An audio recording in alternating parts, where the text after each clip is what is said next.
السلام علیکم عاقل بھائی، کیسے ہیں آپ؟ خیریت سے ہیں؟ وعلیکم ٹھیک ٹھاک ہے؟ السلام ورحمۃ اللہ میں وبرکاتہ۔ دبئی سے بات کر رہا ہوں، محمد فیصل میرا نام ہے۔ محمد فیصل انشاءاللہ بھائی، اس سال حج کا پروگرام ہے ہمارا، تو بہت اچھی بات ہے، اللہ آپ کی آسان ویڈیوز وغیرہ میں فرمائے۔ سنتا رہتا ہوں۔ تو میں نے آپ کی ویڈیو سنی تھی، اس میں آپ نے بتایا تھا کہ مینا عرفات وغیرہ میں جو ہے نماز وہ قصر پڑھنی ہے۔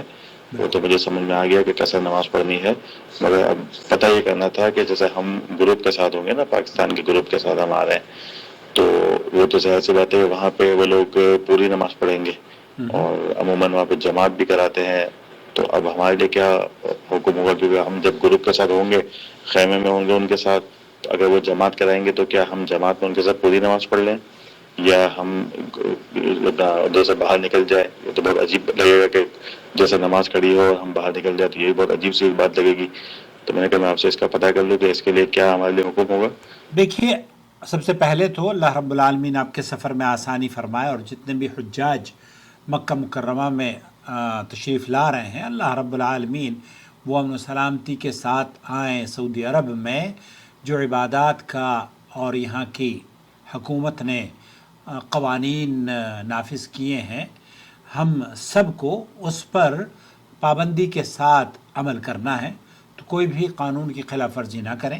اسی طریقے سے آپ تمام سے یہ بھی گزارش ہے کہ حج کے تمام ارکان، اللہ کے رسول صلی اللہ علیہ وسلم نے فرمایا نا، خذوا عنی مناسککم، اللہ کے رسول صلی اللہ علیہ وسلم نے حج کے تمام ارکان، تمام جتنی بھی عبادات ہیں کس طریقے سے آپ کو کرنی ہے وہ تفصیل سے واضح کر دی ہیں، اور اس پہ مکمل میرا ایک ویڈیو ہے جو سعودی عرب کی وزارت شؤون اسلامی والاوقاف کی طرف سے نشر کیا گیا، اور اسے گزشتہ دنوں میں تو بلکہ سعودی الائنس میں بھی حجاج کو دکھایا جاتا تھا فلائٹ میں، لیکن اب چونکہ شاید کچھ تبدیلی آئی ہیں، تو بہرحال شیخ محمد بن صالح العثیمین رحمۃ اللہ علیہ کا وہ ویڈیو ہے، اسے بھی آپ دیکھ لیجئے، میں نے آپ کو بھی بھیج دیا ہے۔ آپ جو جاننا چاہ رہے ہیں کہ منا میں جب آپ کو پتہ ہے کہ عرفات اور منا میں نماز قصر کی جاتی ہیں اور یہی افضل عمل ہے، تو اس لیے آپ کو افضل عمل کو ترجیح دینی چاہیے۔ اس کی پرواہ مت کیجیے کہ لوگ کیا کہیں گے، کیونکہ لوگ، اگر آپ کے علاقے کے لوگ، آپ کی مسجد کے لوگ بدعتوں کو، خرافات کو اگر وہ ایک اچھا کام سمجھ کر کرنا شروع کر دیں، اور آپ، حالانکہ میں یہ سمجھتا ہوں کہ جو لوگ نمازیں پوری پڑھتے ہیں وہ سنت کی مخالفت ضرور کرتے ہیں۔ شیخ ابن باز رحمۃ اللہ علیہ نے بھی یہی فرمایا کہ یہاں پر سنت پر عمل کرنا چاہیے، نہ کہ ہم اختلافات میں پڑھیں۔ تو کسی بھی گروپ کے ساتھ آپ آئیں، ان کو بھی نصیحت کریں، لیکن اگر وہ نصیحت نہ مانیں تو پھر آپ اپنی نمازوں کو اس طریقے سے پڑھیں جیسے نبی کریم صلی اللہ علیہ وسلم نے ادا کی ہے۔ صلو کما رأیتمونی اصلی۔ اگر آپ سے کوئی یہ کہنے لگے کہ جناب نماز ویسے پڑھیں جیسے کہ ہمارے گروپ کے لوگ پڑھتے ہیں، اور نبی کریم صلی اللہ علیہ وسلم یہ فرماتے ہیں کہ صلو، اس طریقے سے نماز پڑھو جیسے مجھے پڑھتے ہوئے دیکھتے ہو، تو آپ کو کیا ترجیح کرنی چاہیے؟ آپ کی ترجیح نبی کی سنت ہونی چاہیے۔ سماحت الشیخ عبدالعزیز بن باز سے پوچھا گیا، وہ کیا کہتے ہیں؟ یہاں مینا میں آپ جب وہاں رہتے ہیں ان دنوں میں صرف فرض نمازیں آپ کو پڑھنی ہیں،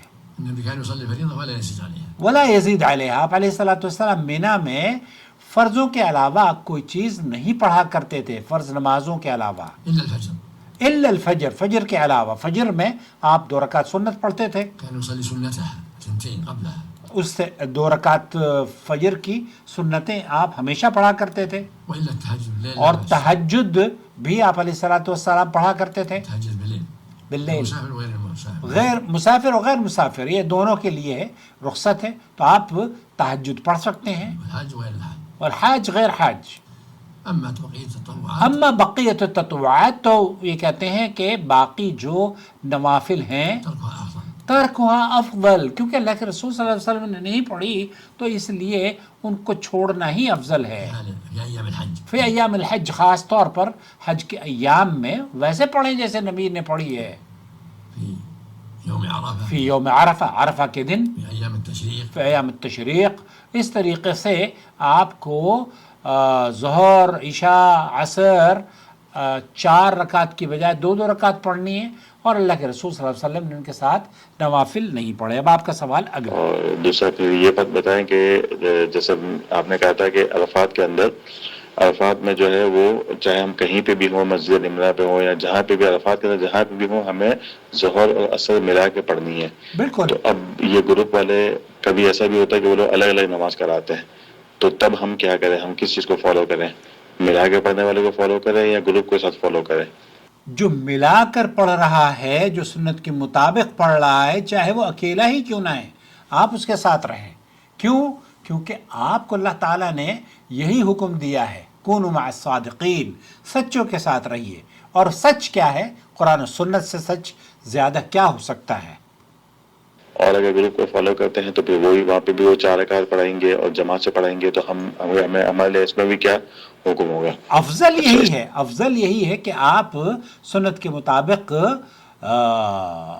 نمازوں کو قصر کر کے پڑھیں. اللہ کے رسول صلی اللہ علیہ وسلم اسی طرح پڑھا کرتے تھے. اس کے علاوہ پھر مجھے یہ پتا کرنا تھا کہ جیسے نماز ہمیں قصر کرنی ہے، فرض قصر کرنی ہے، تو پھر سنت نوافل کے لیے کیا حکم ہوگا؟ وہ میں نے آپ کو بتا دیا ہے. سنت نوافل ہمیں پڑھنی ہے، اور کیونکہ ظاہر سی بات ہے اگر ہم 5 دن مینا میں ہوں گے تو وہاں پہ پورا دن زیادہ عبادت میں ہی ہمیں ٹائم گزارنا ہوگا. تو پھر عبادت کیجئے، آپ قرآن کریم کی تلاوت کیجئے، ذکر و اذکار کیجئے، اور جو وہ ہیں رات کی نماز، اس کا اہتمام آپ کر سکتے ہیں. ہم مزید نوافل سنتیں اور قرآن پاک کی تلاوت ہے، سورہ بقرہ اور یہ سب چیزیں مطلب ہم کرتے رہے، یوزولی نارملی کرتے رہے، کوئی پرابلم تو نہیں ہے.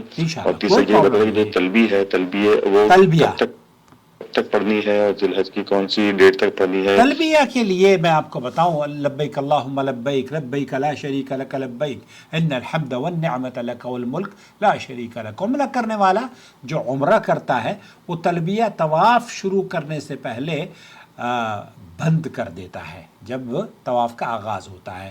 اور حج کرنے والا 10 ذی الحجہ کو جمرہ عقبہ، یعنی کہ جس کو ہم بڑا شیطان ہمارے انڈیا پاکستان میں کہا جاتا ہے نا، تو جمرہ عقبہ کو کنکری مارنے تک وہ جاری رکھتے ہیں.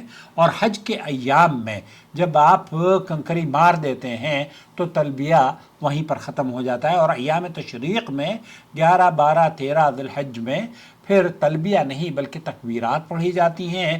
اور تکبیرات یہ ہیں: اللہ اکبر، اللہ اکبر، اللہ اکبر، لا الہ الا اللہ، واللہ اکبر، اللہ اکبر وللہ الحمد.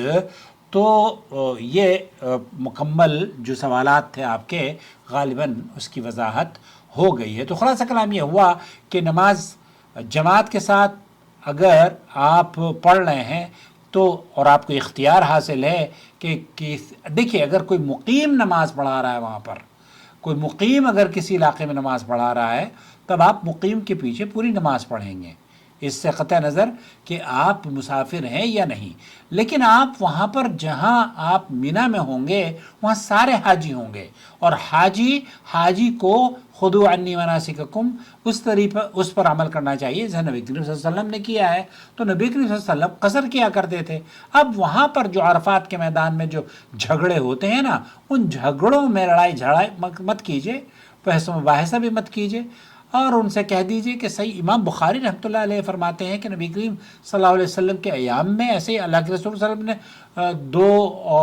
2 رکعتیں نماز کی پڑھی ہیں، ظہر اور عصر کی. اسی طریقے سے صحابی بھی اسی پر عمل کرتے تھے، تابعین بھی اسی پر عمل کرتے تھے. اور راوی حدیث یہ کہتے ہیں کہ ہمارے دور میں بھی یہی ہوتا ہے کہ ہم بھی 2 رکعت ظہر اور 2 رکعت عصر عرفہ کی قصر پڑھتے ہیں. تو یہ طریقہ کار سلف صالحین سے چلا آ رہا ہے. بہت سارے لوگوں کا وہاں جا کر وہ یہ کہتے ہیں کہ ہم مسافر نہیں رہے. یہاں سفر کا مسئلہ ہی نہیں ہے، یہ تو نماز ویسے پڑھنی ہے آپ نے جیسے اللہ کے رسول صلی اللہ علیہ وسلم نے پڑھی ہے. کیوں؟ کیونکہ اللہ کے رسول صلی اللہ علیہ وسلم نے فرمایا اس طریقے سے نماز پڑھو جیسے مجھے پڑھتا ہوا دیکھتے ہو. تو وہ کیفیت اور وہ تمام باتیں آپ کو میرے خیال سے واضح طور پر بتا دی گئی ہیں. امید ہے آپ کا سفر آسان گزرے اور آپ کا حج مبرور ہو اور قابل قدر سعی اور معاف کیا ہوا اللہ رب العالمین آپ کے حج کو قبول فرما لیں، آمین یا رب العالمین۔ بہت شکریہ آپ کا۔